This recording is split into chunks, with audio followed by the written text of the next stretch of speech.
Welcome to the TufFish Show. I am so excited to bring to you Ryan Dalton. Ryan, thank you so much for being on the show. Thanks for having me. Happy to be here. Absolutely, absolutely. And I would love for you to start with, how did you get into writing? Oh boy. Well, I was a book nerd ever since I could hold them, and just always loved to read. I the family stories that I actually taught myself to read at 4, and just was always surrounded by books. My parents were great about, I guess, seeing that I loved it, and made sure that I always had plenty to read. Um, and then at some point, it just kind of dawned on me that actual people write these books, and as soon as I heard that actual people write books, I knew that's what I was going to do. I'm probably 6 or 7 at that point, and I remember announcing to family that I was going to write a book, and they kind of chuckled, and I remember at that age wondering like why they were chuckling, because I meant it. I was going to do it. It took me till adulthood to actually do it, but I've just always loved books since I was a tiny kid, and just wanted to be around them. And I've always loved being creative. I always was kind of a storyteller just in how I played as a kid, so it really just translated naturally into when I was an adult, realizing, hey, you know what, if I really go at this, I could probably turn this into a career. And then I was off and running when I realized I could do it. I love that. I love that so much. So, talk about writing your first book then. What was that like? What was that like? What was the process, so forth? Yeah, so it was right around my mid 20s, or just a little bit later. I was working a just a full-time kind of corporate job, and had that career, and it was never satisfying. And that's when I started to think, okay, what else can I do, that what else am I good at that I could turn into something? And that's when I started thinking, well, I've always written as a hobby. Why don't I just take it seriously? And so I spent the next year or two really just practicing, writing lots of short stories. I wrote everything I could. I mean, I even told friends, like, if they were selling something like online, I'd say, "Hey, let me write your Craigslist ad," and I would write these wacky, crazy Craigslist ads. One of which actually got me freelance work with an advertising agency. Nice. Yeah, because I ended up, um, for my brother, putting an ad for a couple of computers on Craigslist, and I just made it crazy and silly and weird, and it ended up being a marketing company bought the computers, and then when I went over to deliver them, they said that, well, the owner of this little boutique agency said, do you write ads for a living, because you should. um so I ended up doing freelance work for them and writing ad copy for like resorts and then other things that ended up being online and in magazines and things. um and so as I was getting more confident with that, finally I hit the point where I said, okay, I think I've practiced enough that I'm ready to try my first book. And that's when I went to the notebook of my ideas, because I'd always still jotted down ideas, and I still to this day, an idea will strike me, and I'll take a little bit of time to write it down so I can come back to it later. So I started combing through those. I had probably 20 or 30 ideas.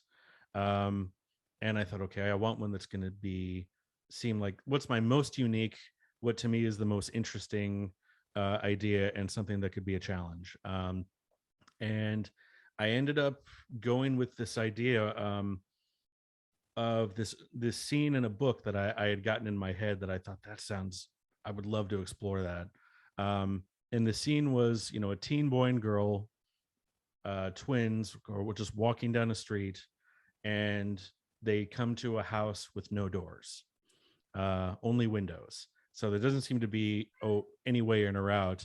But then when they look up at the window, there's a person in the window glaring down at them, and that kind of gave me chills. I was like, oh man. But I started asking questions like, okay, what's with this house, and what's with the person inside, and what are they doing, and why? And I started asking these questions, and as I answered them, it just became this idea that involved mystery and travel and lightning storms, and people made of shadows and things. And so um it took 2 years to write that first one because I was also just learning how to write a novel.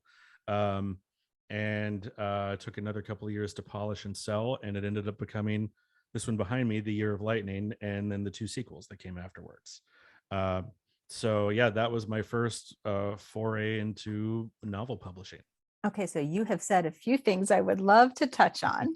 One of which is the fact that you talked about really the writing started through a whole different way of writing, Hmm. because essentially marketing writing is something you might see even in a proposal where you're writing about your work differently. You're writing, it's not just about your creativity, it's a different way of using language. It's selling Yeah. essentially. So I love that you were using that first because it makes it a bit more comfortable to showcase your work, because so many times I hear people talk about how sometimes can write the book, but then it's like, oh, you want me to talk about it or you want me to share it. Yes, yeah, I really do. So I love that Yeah. you started with that. What did that feel like to go from that kind of writing though to writing a novel? Well, it was interesting. I can chart back at some of the seeds that were planted that grew into how I write books now. For one, it was actually very gratifying because I had no idea how to write ad copy.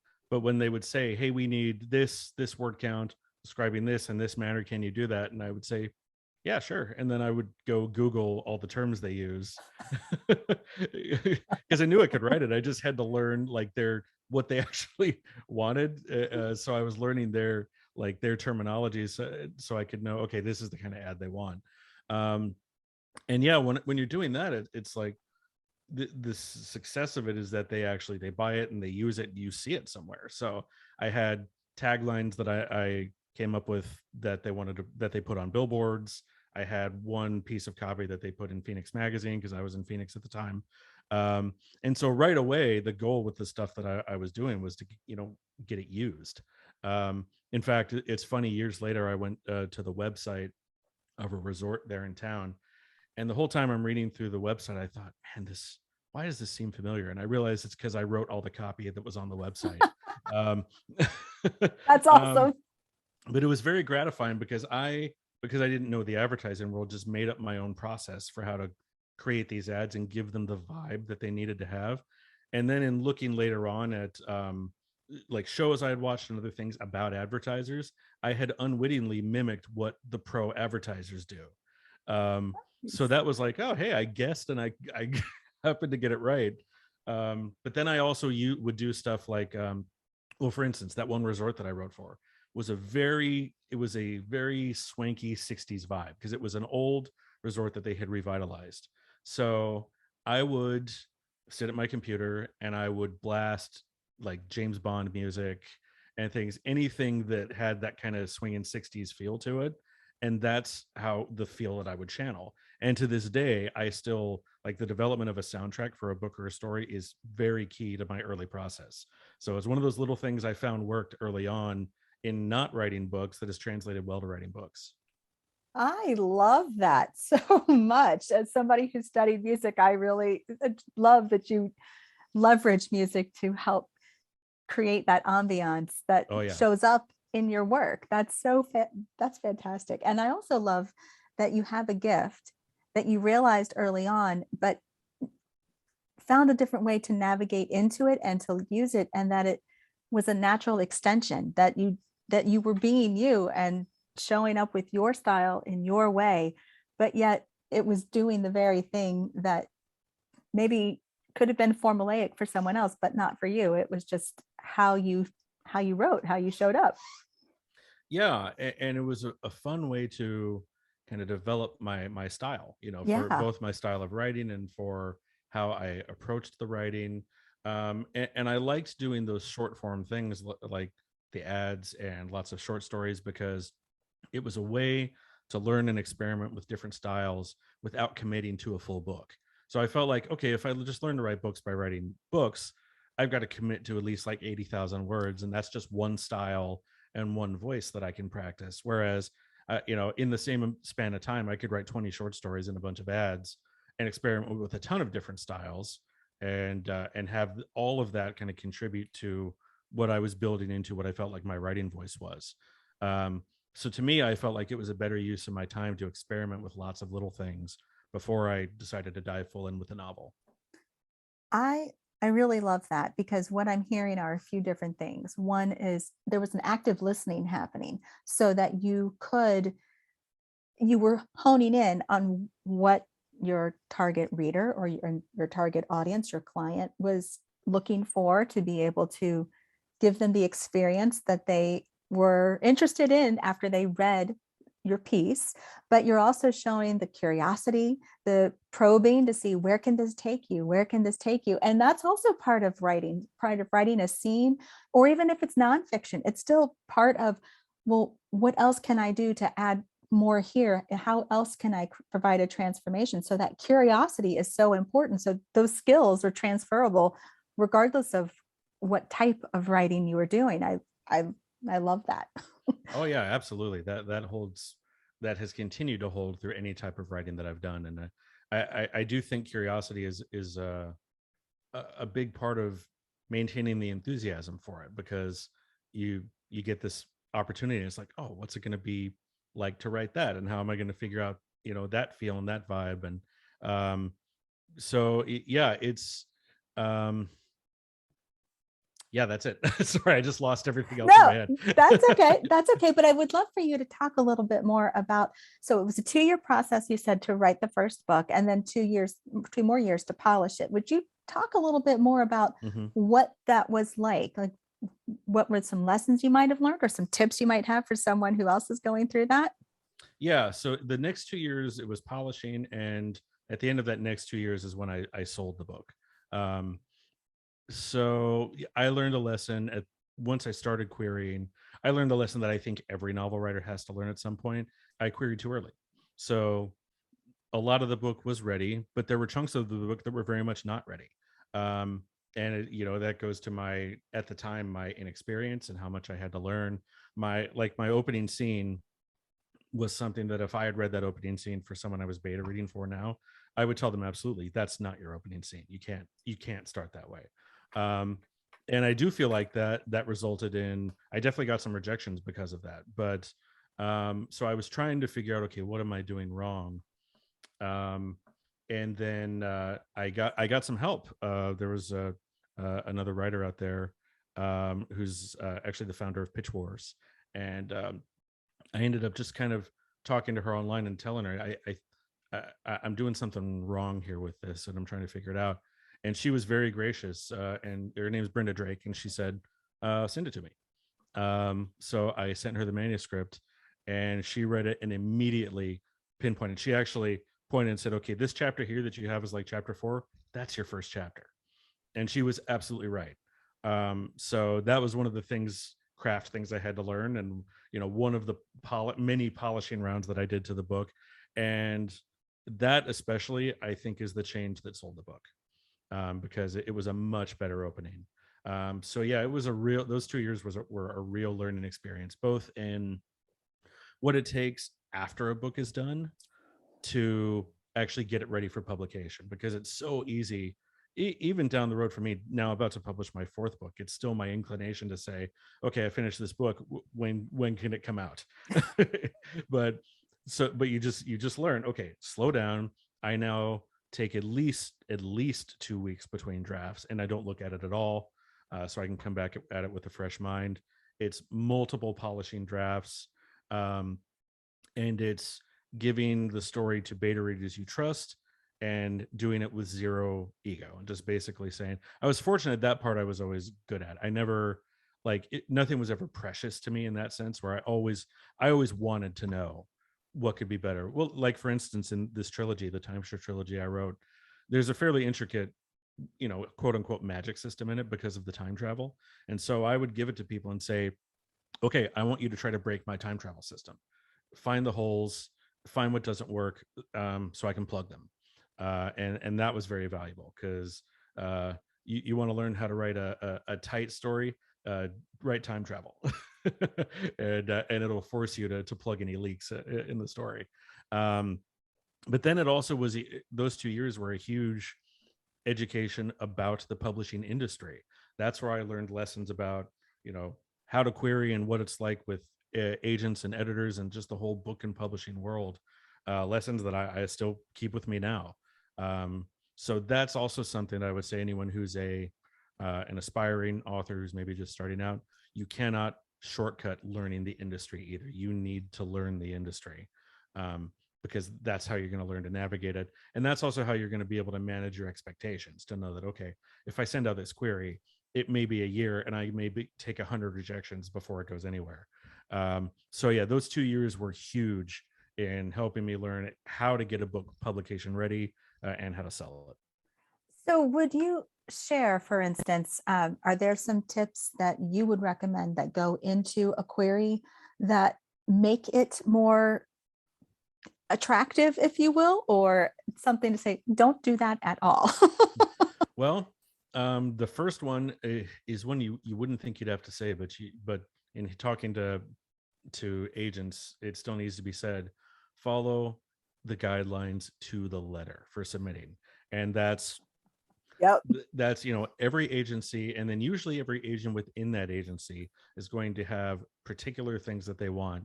Follow everything. Is it hard work and does it take forever? Oh yes.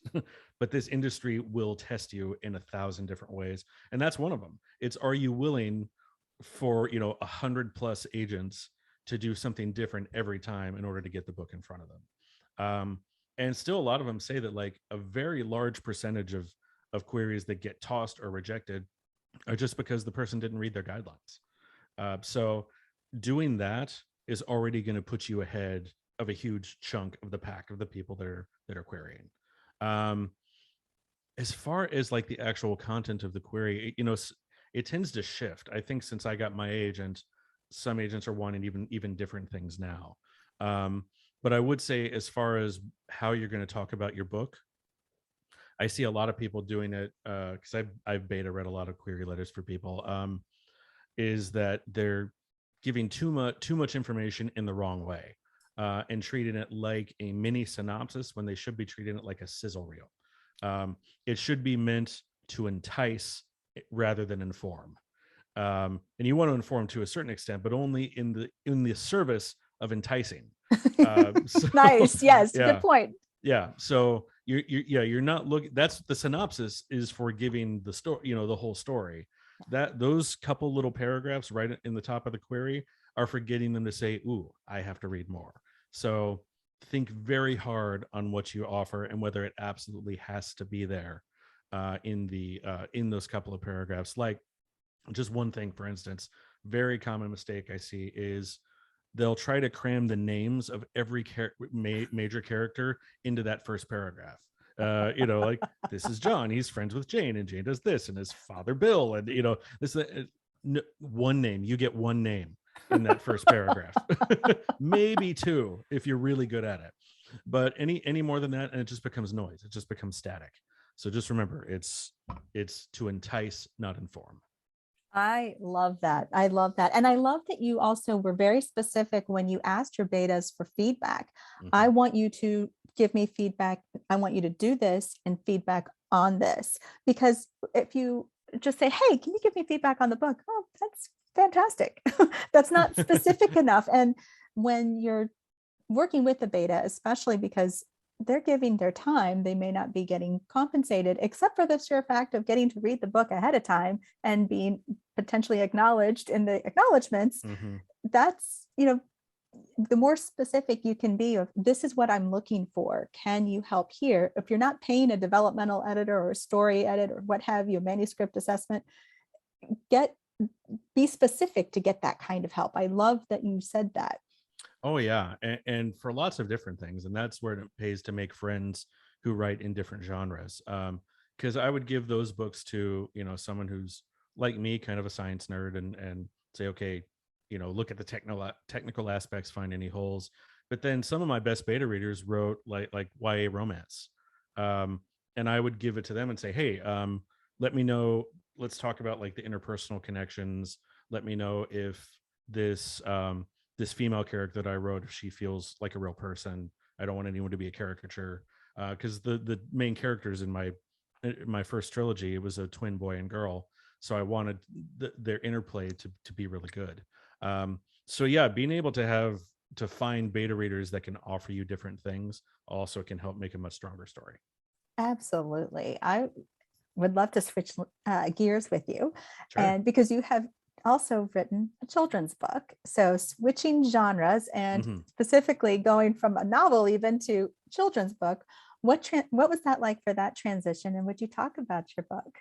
Yeah, so this next one coming out is called This Last Adventure, and it is a middle grade. I would describe it as upper middle grade, so 10 to 13.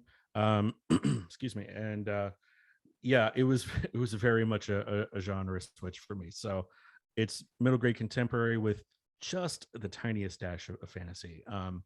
The story follows a 13-year-old boy named Archie, whose grandfather is diagnosed with Alzheimer's, and so Archie uses storytelling and shared fantasy worlds to try to preserve his grandfather's memories and save them from the disease. Um, and yeah, it was a very big shift for me because I always saw myself as more of a genre writer.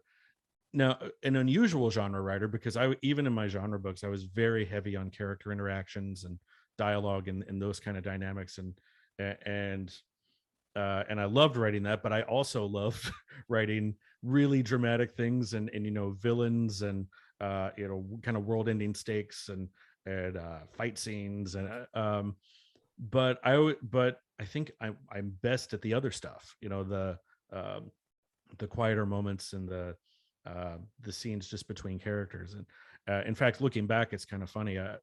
I have said that my favorite scene in my entire sci-fi trilogy, it's in the middle book, and all it is two characters talking. But it's my favorite scene that I wrote in the whole series, um, and so it's kind of funny that seems to inform how I've gone for this book.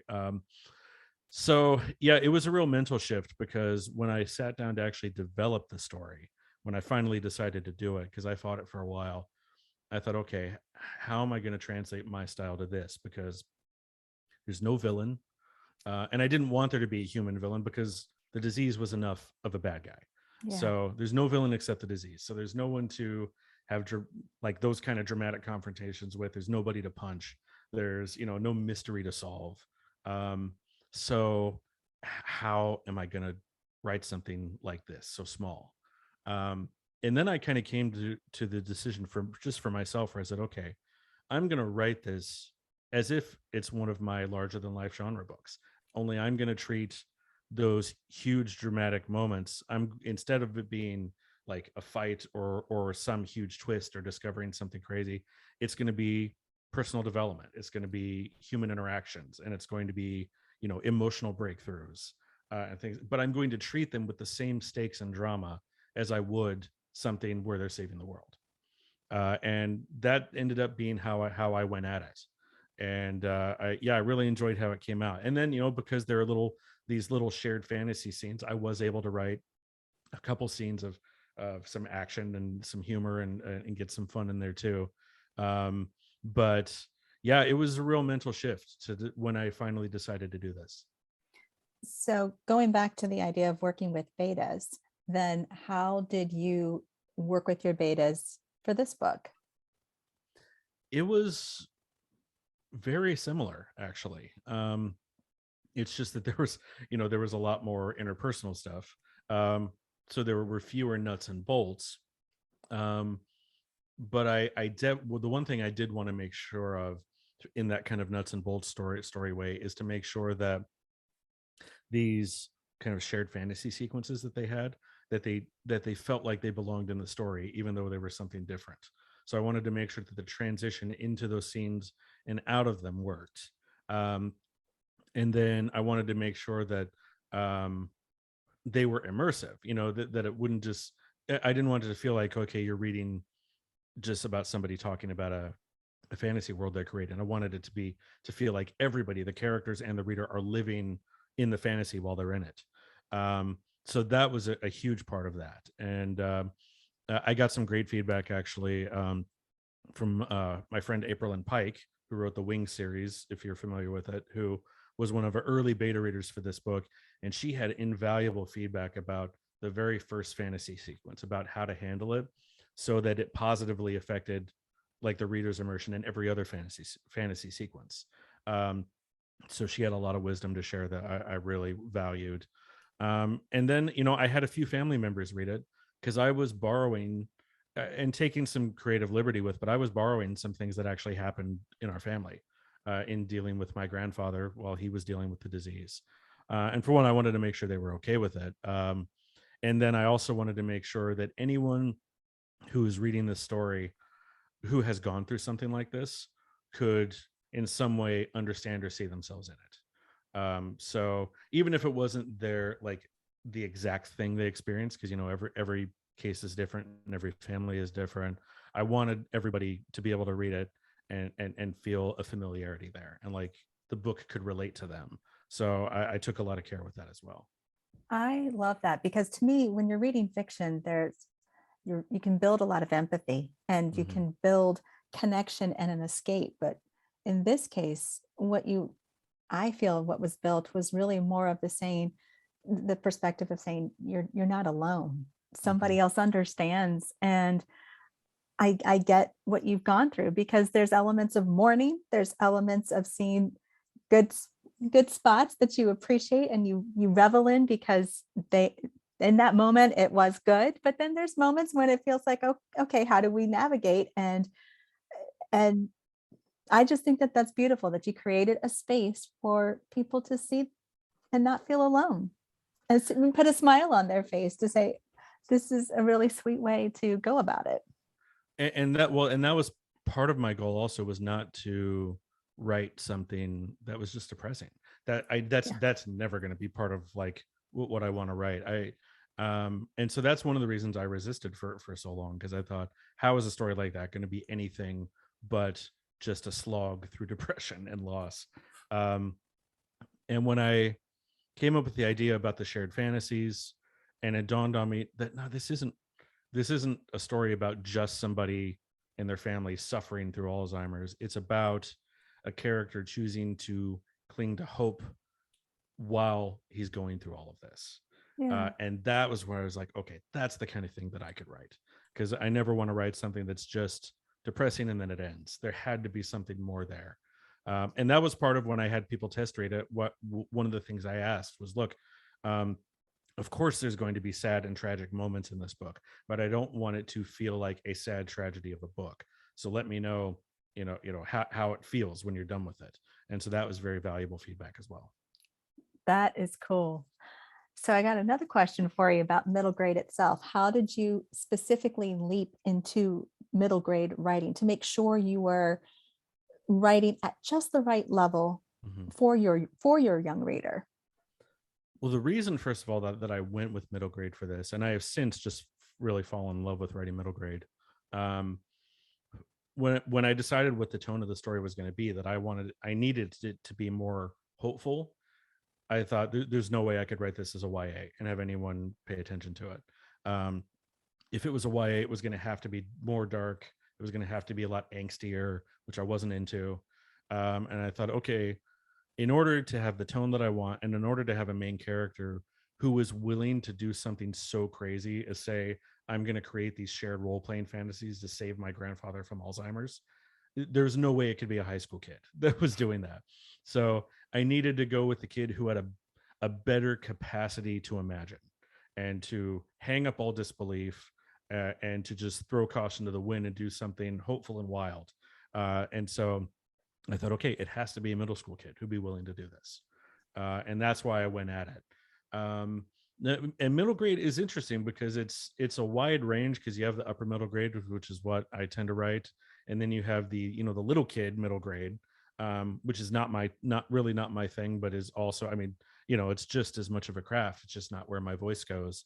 Um, but even so, actually, in subsequent drafts, I definitely will end up going back to revamp some of the dialogue, some of the kids' reactions, and like how they're like what their reaction to certain thing is, how quickly they're able to realize things. So my inclination usually in the first draft or two is to have them react and do things as if like an older teen was doing them. Um, and that's something that I have to go back and say, okay, no, he's a little too young for this. So he should maybe take longer to figure out what's going on here, or he probably wouldn't put this that way because it's just beyond him at the moment. Again, that's been a great thing for beta readers who would point out, this seems kind of beyond a 13-year-old kid. And so that perspective is great because it helps me to take all of those minor things and age them down to seem appropriate so that everything feels like it flows together. I love that. And I love that you wrote something that's so personal, but then found a way using creativity, using your curiosity and your natural writing skills, and you put them to use in a way that really is a sweet story, is a sweet way to honor your grandfather and then help other people in the process too. I think that that's just lovely. Oh, thank you. I'm very excited to have people get to read. The initial reactions have so far been very encouraging. Just people who really identified with it and said, "Hey, I know kids that I want to give this to once it's out that I think will benefit from it," and it's really gratifying. That is awesome. Ryan, where can people connect with you and where can they get the books? So this last adventure is available for pre-order pretty much everywhere now. So if you have a favorite local indie store, that is preferable. I love supporting indie stores because they do such a great job and work so hard at supporting authors.